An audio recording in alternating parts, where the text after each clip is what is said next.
Is the bull market over? Is it delayed? Is the economy headed for recession? In this video, we're going to break down why the economy is headed for recession and why that could be a good thing. The Atlanta Fed is now forecasting negative GDP for Q1. Unemployment claims are spiking while consumer confidence hits a 15-month low. When it comes to the market, the fear and greed index is at extreme fear. The number of stocks making new lows is climbing, and some of the hottest names this year are down significantly. Leadership in the market has now switched from high beta growth momentum to more defensive style factors. At least 3 of the 4 main drivers of GDP growth are expected to slow. Retail sales and personal spending reports showed a slowdown, along with Walmart reporting lower Q1 guidance. The Department of Government Efficiency is trimming federal employment and slashing spending. The new immigration policy, in theory, would result in less employment. When we look at the trade deficit, exports are slowing while imports are increasing. And that tells us tariffs are actually slowing down the economy. Business investment might be the only component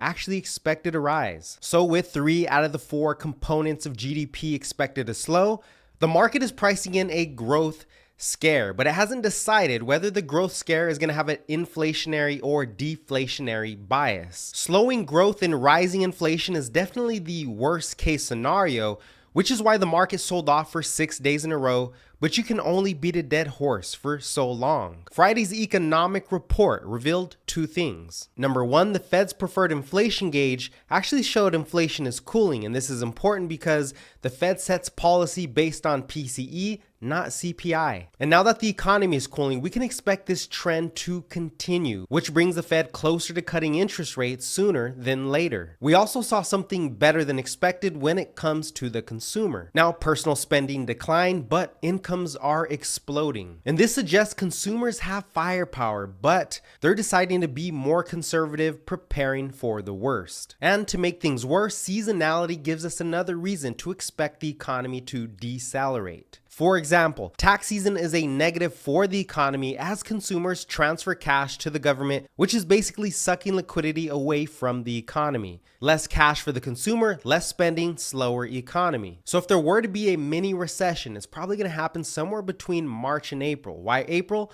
Let me explain. By the end of April, most of the tax money transferred from the consumer will be in the government spending account. And the slower the economy, the more incentivized the government is to start spending that cash. Fiscal stimulus. Now, April through July is usually when the Treasury starts spending, and we can observe in both 2023 and 2024, markets rallied from April through July. So all this weakness might be painful in the short term, but it sets up lower rates and more policy intervention by the Fed and the US Treasury in the coming months. So as long as inflation continues to cool, we can expect the Fed to turn more dovish by pulling in rate cuts and watch that balance sheet because they might stop draining liquidity from the system. Now, Trump might be playing chicken with the market because Doge and tariffs are indeed slowing down the economy, but that might be what it takes to get down inflation, which allows rates to come down along with monetary and fiscal stimulus,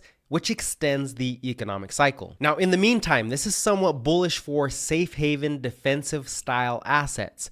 Consumer staples, healthcare, utilities, real estate, and the weaker the economy, the more it opens up the bond trade. TLT is a long-term bond ETF, and if you're not familiar with bonds, they explode when growth slows, as long as inflation is not also rising. So why am I not worried about recession? The Fed is fully loaded with interest rate cuts and QE if needed. The White House is fully loaded with tax cuts and stimulus bills. I'm not worried about inflation because oil prices are turning lower, so any sign of disinflation should result in a face-ripping rally. If you enjoy the content, don't forget to like, subscribe, and comment. I'm actually really interested to hear what you think about the market. Stay blessed.